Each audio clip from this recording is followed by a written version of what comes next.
2월 19일 목요일 새벽기도에 하나님 앞에 드리겠습니다.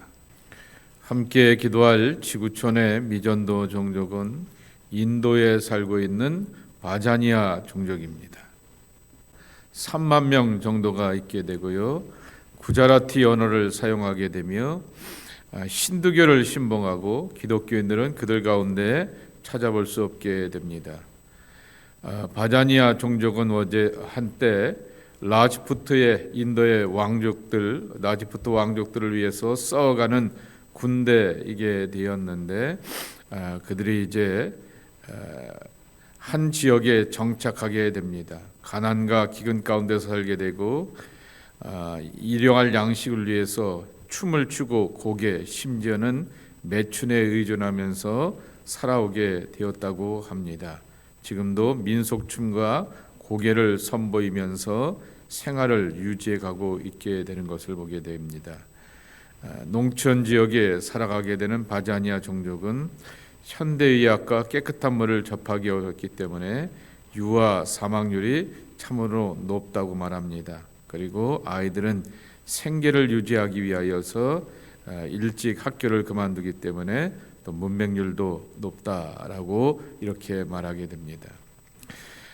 이 힌두교를 신봉하면서 기독교인들과 무슬림에 대해서 굉장히 공격적이어서 기독교인들이 종종 표적들이 된다라고 말하게 됩니다. 위에서 기도해 주실 것은 이 바자니아 공동체가 소망이 있는 삶이 바로 예수 그리스도 안에서 있는 것을 기억하며 이웃들과 더불어서 축복하며 화목할 수 있는 그러한 삶이 될 수 있도록 또 성령으로 충만한 신실한 전도자들이 이 바자니아 종족에게 보내질 수 있도록 위에서 기도해 주시기 바라고, 라디오 프로그램을 통하여서 그들에게 복음을 전하는 사역도 결실을 맺어갈 수 있도록 기도해 주시기 바랍니다. 구자라티 주요 언어 가운데 하나이기 때문에, 인도의 주요 언어가 하나이기 때문에 신구약 성경이나 온라인 오디오 성경, 예수님의 영화, 설교는 다 듣고 볼 수 있다고 합니다. 요한복음 6장 41절서부터 59절까지의 말씀입니다. 자기가 하늘에서 내려온 떡이라 하심으로 유대인들이 예수에 대하여 수군거려 이르되, 이는 요셉의 아들 예수가 아니냐? 그 부모를 우리가 아는데 자기가 지금 어찌하여 하늘에서 내려왔다 하느냐? 예수께서 대답하여 이르시되, 너희는 서로 수군거리지 말라.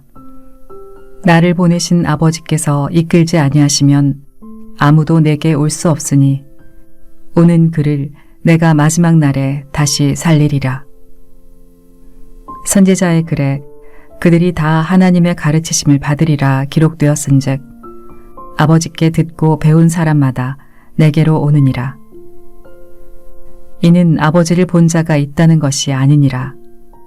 오직 하나님에게서 온 자만 아버지를 보았느니라.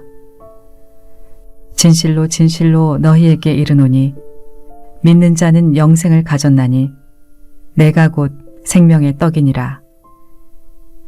너희 조상들은 광야에서 만나를 먹었어도 죽었거니와 이는 하늘에서 내려오는 떡이니 사람으로 하여금 먹고 죽지 아니하게 하는 것이니라.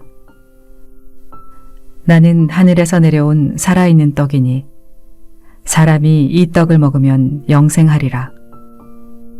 내가 줄 떡은 곧 세상의 생명을 위한 내 살이니라 하시니라. 그러므로 유대인들이 서로 다투어 이르되, 이 사람이 어찌 능히 자기 살을 우리에게 주어 먹게 하겠느냐? 예수께서 이르시되, 내가 진실로 진실로 너희에게 이르노니 인자의 살을 먹지 아니하고 인자의 피를 마시지 아니하면 너희 속에 생명이 없느니라. 내 살을 먹고 내 피를 마시는 자는 영생을 가졌고 마지막 날에 내가 그를 다시 살리리니 내 살은 참된 양식이요 내 피는 참된 음료로다. 내 살을 먹고 내 피를 마시는 자는 내 안에 거하고 나도 그의 안에 거하나니 살아계신 아버지께서 나를 보내심에 내가 아버지로 말미암아 사는 것 같이 나를 먹는 그 사람도 나로 말미암아 살리라. 이것은 하늘에서 내려온 떡이니 조상들이 먹고도 죽은 그것과 같지 아니하여 이 떡을 먹는 자는 영원히 살리라. 이 말씀은 예수께서 가버나움 회당에서 가르치실 때에 하셨느니라. 오늘의 말씀을 보게 되면은 예수님께서 중요한 그러한 다시 한번 선언을 하고 있는 것을 보게 됩니다. 44절 말씀에 보게 되면은 나를 보내신 아버지께서 이끌지 아니하시면 아무도 내게로 올 수 없나니 오는 그를 내가 마지막 날에 다시 살리리라 그랬습니다. 예수 그리스도 안에서 우리가 다시 산다라고 하는 말, 요한복음이 자주 쓰게 되었던 생명 혹은 반대로 혹은 다른 단어로 영생이라고 하는 말인데요. 영생을 얻게 되고 생명을 얻게 된다라고 하는 말인데 아버지께로 말미암아 이렇게 내게 오게 되었을 때라고 하는 것입니다. 아버지께로 이끌림을 받아서라고 하는 그러한 뜻으로서 이해할 수가 있게 된다라고 하는 것입니다. 하나님께로 이끌림을 받는다라고 하는 그러한 말씀인데요. 하나님에 의하여서 드라이브가 걸린다, 이끌림을 받는다라고 하는 것을 드리븐 라이프라고 이렇게 흔히들 쓰게 됩니다. 이끌림을 받는 삶입니다. 어떤 사람은 술이 좋아서 술에 이끌림을 받습니다. 요새 어린아이들은, 청년들은, 중고등부 청년들은 게임에 취하여서 게임에 이끌림을 받게 됩니다. 사람은 저마다 자기가 좋아하는 것에 그 취향을 따라서 이끌림을 받을 수밖에 없는 것입니다. 우리는 이 아침에 나와서 기도하는 것은 하나님이 좋고 예수님이 좋고 성령님께서 너무 좋으시고 그 은혜가 너무나 좋기에 그 은혜로 이끌림을 받게 되었다라고 하는 것입니다. 어디에다가 삶의 방향과 목적을 두면서 내 삶이 드리븐 라이프, 이끌려가고 있는가라고 하는 것이 참 중요한데 오늘 예수님께서는 바로 아버지께로 이끌림을 받게 되어서 예수님께로 찾아오면 그 백성들 가운데 영생과 생명이 더하여진다라고 하는 것입니다. 그리고는 더 하나 살을 붙이게 됩니다. 45절 말씀에 보게 되면은 선지자의 글에 그들이 다 하나님의 가르침을 받으리라 기록되었은즉 아버지께로 듣고 배운 사람마다 내게로 오느니라 라고 말씀하게 됩니다. 거기에 여러분 성경책을 갖고 있는 분들을 보게 되면은 니은이라고 써 있게 됩니다. 그 니은이라고 하는 말씀은 이사야 54장 13절 말씀인데요. 그 말씀의 내용은 이런 내용입니다. 내 모든 자녀는 여호와의 교훈을 받을 것이니 내 자녀에게는 큰 평안이 있을 것이며 그랬습니다. 하나님께 교훈을 받는 자가 큰 평안을 누린다라고 하는 것입니다. 그것을 인용하셔서 예수님 말씀하시기를 그들이 다 하나님의 가르침을 받으리라 라고 이렇게 말씀하시게 되는 것입니다. 조금 전에는 생명, 살아난다 라고 이렇게 말씀하시게 되었는데 이사야서 54장의 말씀은 바로 평안이라고 하는 것입니다. 사람으로부터 오는 것이 아닌 것이죠. 하나님으로부터 오는 것인데 그 하나님으로부터 오게 되는 평안과 생명을 간직하는 사람들이 해야 될 일은 하나님께로 이끌림을 받아서 예수님께로 왔으면 가르침을 받으라 라고 하는 것입니다. 교훈을 쌓아가라 라고 하는 것입니다. 우리는 날마다 하나님의 말씀을 통하여서 교훈을 받고 가르침을 따라서 나의 신앙과 삶의 자세와 그리고 믿음의 안목에 대해서 반복적인 교정이 필요한 존재들이라고 하는 것입니다. 흔히 그런 말을 하게 됩니다. 목사가 배우기를 그치게 되었을 때 그 사역은 끝났다라고 하는 그러한 이야기를 하기도 하게 됩니다. 계속해서 배워야 됩니다. 알아가야 됩니다. 죄송하지만 우리가 갖고 있는 경전은 불교와 다르게 이거 성경책 하나 달랑 이거 하나밖에 없습니다. 불경은 뭐 흔히 말하는 팔만대장경 뭐 이런 것처럼 어마어마하게 많은 경전들이 있게 되고요. 다른 그러한 여러 경전들을 읽게 되지만은 기독교 경전은 이 성경책 하나 달랑 읽게 됩니다. 그리고 얼마든지 마음만 먹고 뜻만 있게 되면은 AI를 통하여서 이제는 다 배우고 알아가고 축적해 갈 수 있게 되는 것입니다.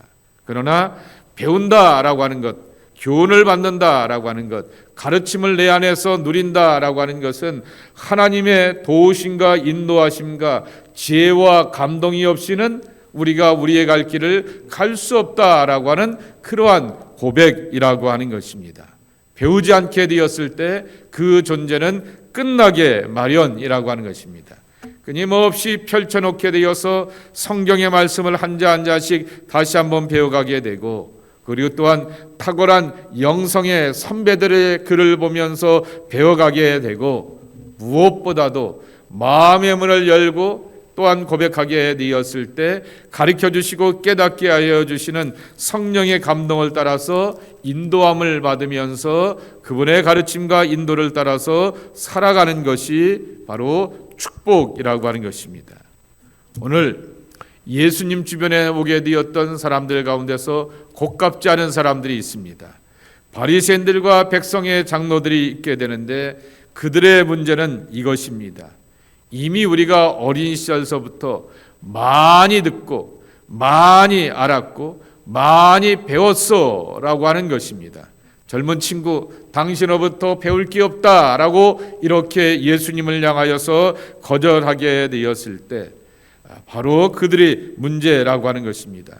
이끌림을 받지도 못하게 되는 것이고, 그 예수의 입에서 나오게 되었던 교훈과 가르침이 나와는 상관이 없는 하나님 나라의 먼 이야기로 남게 되었다라고 하는 것입니다.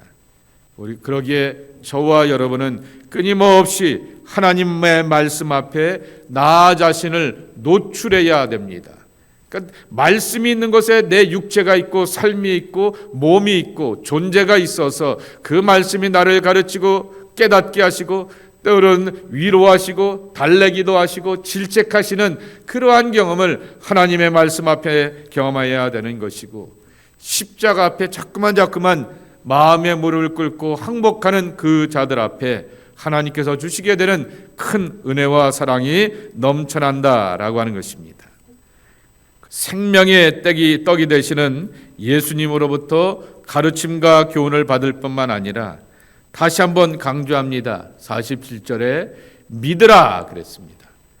47절 보게 되면은 진실로 너에게 이르노니 믿는 자는 영생을 가졌나니라고 하는 것입니다. 이스라엘 사람들이 유대인이라고 하면 아브라함을 떠오르면서 믿는다라고 하는 것이 무엇이라고 하는 것을 알게 됩니다.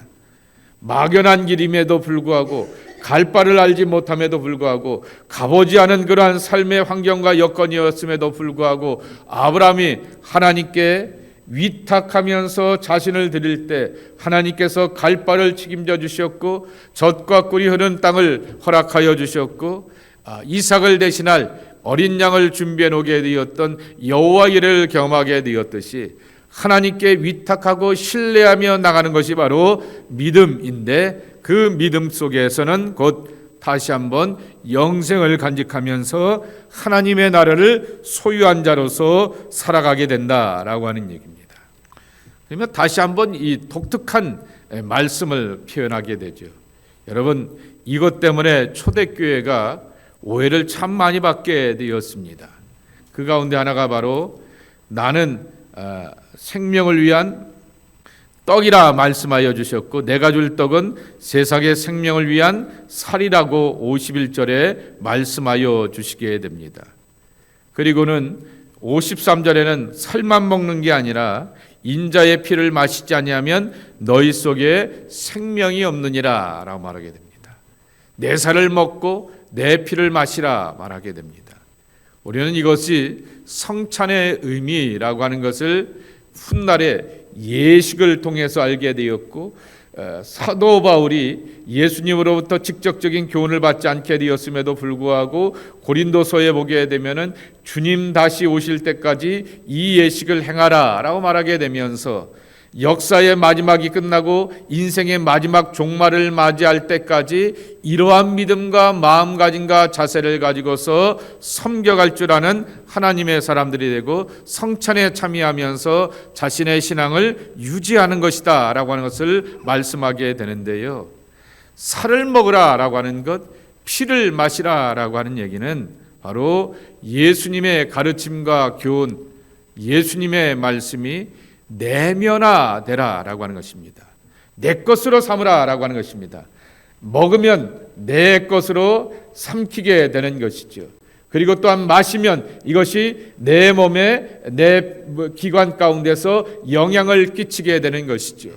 살을 먹고 피를 마시게 되면은 예를 들면은 예수님 대신에 여러분 고기를 먹고 또 선지와 같이 그렇게 국을 먹게 되면서 그것을 내 것으로 누리게 되면은 바로 내 신체에 변화가 오지 않습니까?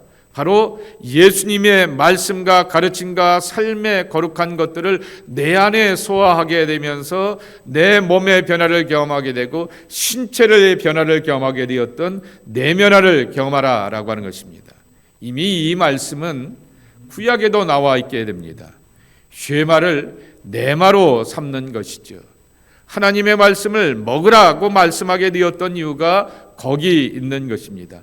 들으라 이스라엘 백성이여, 하나님은 한 분이시니 마음을 다하고 뜻을 다하고 목숨을 다하여서 너희 하나님을 사랑하라 라고 하는 선포되라고 하는, 귀 있는 자는 들으라 라고 하는 쉐마의 말씀이 내 마의 말씀이 되어서 나의 말씀이 되고 내 말씀이 되고 내가 위기 가운데 갈등 가운데 고민 가운데서 삶을 비칠 수 있는 그 말씀으로 살아가게 되는 쉐마의 기쁨을 누려가게 되는 것처럼 그러한 기쁨과 감격을 우리는 하나님의 백성으로서 말씀 가운데서 누려간다라고 하는 것입니다.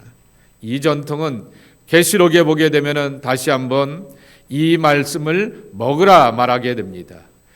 이 배에서는 쓰고 몸에서는 좋다라고 이렇게 말하게 되었던 것처럼 그것을 소화시켜 나가서 나의 것으로 삼는다라고 하는 그러한 뜻을 담고 있다라고 하는 것입니다.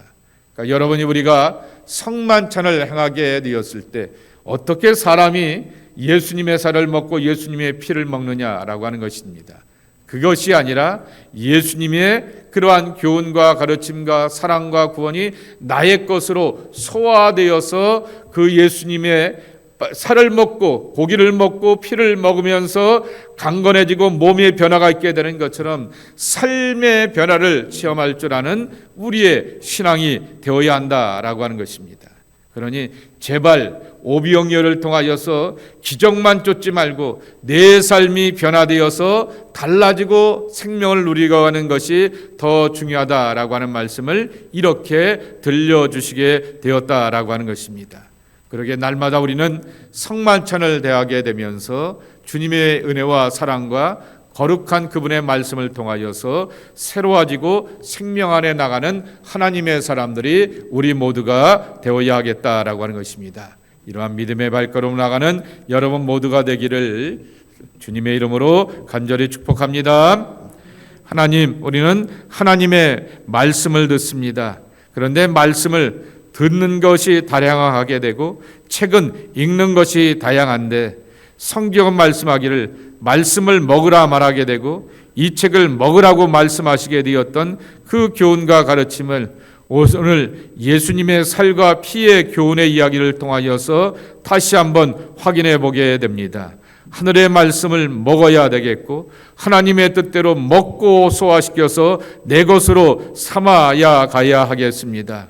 음식을 먹고 소화시켜가는 것이 얼마나 큰 축복이고 은혜이고 용기인 것을 강건함인 것을 우리가 살면서 경험하게 되듯이 하나님의 말씀을 잘 씹어서 나의 것으로 소화시켜가며 내 삶을 변화시켜갈 수 있는 생명의 원동력의 에너지가 되어야 될 텐데 그 복과 은혜를 누려갈 줄 아는 주의 사람들이 저희들에게 도와주시옵소서. 하나님, 저희들에게는 일평생 가르침이 필요합니다. 배우지 않는 목사는 끝이 난 것처럼 날마다 하나님의 말씀 앞에서 모든 크리스찬들이 자기를 노출해서 가르침을 받고 듣는 자가 되고 배우는 자가 되고 교훈 앞에 서는 자가 되어야 하겠습니다. 온전한 말씀 앞에 교훈을 받아야 되겠고 거룩한 말씀 앞에 가르침을 따라 사며 감동 가운데 살아가야 하겠습니다. 이 사순절 다시 한번 나는 죽고 예수님이 높아져야 되는 그러한 시절인데 주의 말씀이 나를 가르치고 주장하시고 이끌어 주시어서 거룩한 이끌림으로 나아가는 생명의 사람들이 저희들 되게 하여 주시옵소서. 어떤 사람은 돈의 이끌림을 받고 어떤 사람은 권력의 이끌림을 받고 어떤 사람은 술과 게임과 또 마약과 세상의 즐거움에 이끌림을 받게 되지만은 우리에게는 예수님의 은혜와 하나님의 십자가의 사랑의 은총으로 이끌림을 받기를 원합니다. 우리에게 허락하여 주시게 되었던 십자가의 구속의 은총을 따라서 이끌림을 받아서 예수님 앞에 나올 때마다 가르쳐 주시고 인도하시고 깨닫게 하여 주시고 선한 팔로 품어 주시어서 한없는 사랑과 은혜로 살아가는 우리 모두 되게 하여 주옵소서. 예수님의 이름으로 축복하며 기도합나이다. 아멘.